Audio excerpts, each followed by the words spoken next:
ជាតិយើងអ្នកកាន់សាសនាត្រូវដឹងច្បាំងថាព្រះពុទ្ធចិនស្រីទ្រង់មានឆពនរាំងសីគឺព្រះរាំងស្មីទាំង6ពណ៌ផ្សាយចេញពីព្រះកាយទ្រង់រុងរឿងរិទ្ធិរងប្រសាបវរឆ្វៀលឆ្វាត់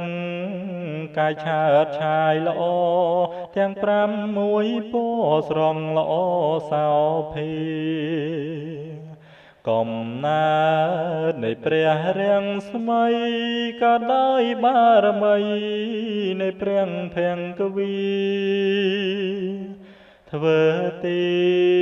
នឥតមានរញរាកាលដែលនៅជាព្រះពោធិសត្វរាំងស្មីពខៀវនោះណាកាឆ្កៀលនេត្រាទ្រង់ដោយចិត្តកាត់ធ្វើទានដល់អន្តព្រាមពិតកាលនៅជាក្សត្រនាមស្រីភិងរៀងរាំងស្មីពណ៌លឿងភ្លឺថ្លាកាលដែលទ្រង់អាសាច់ផែធ្វើមាសបិទពុតថរោគភ្លឺអភិព្រះអិនជាងមានទ្រង់វ័យបណ្ឌិតរាំងស្មីក្រហមនោះណាកាលដែលមាតាពួកខំស្លាប់ពិតបោទុំសុបដោជីវិតកាត់បេះដូងបិណ្ឌធ្វើថ្នាំមាតារាំងស្មី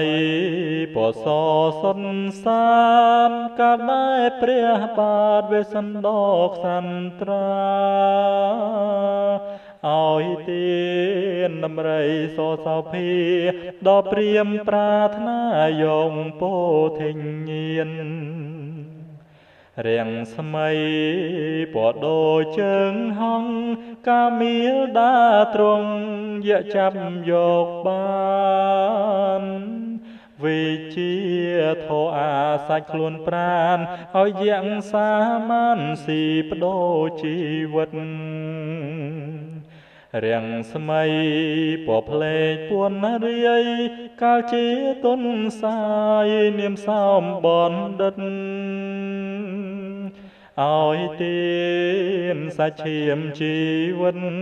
ដល់អន្តព្រាមពិនថាអន់អាហារ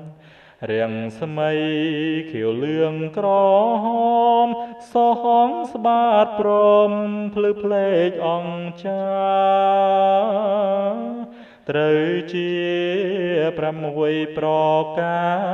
ទាំងចាំងគង់មកចូលចាំទុកអើយ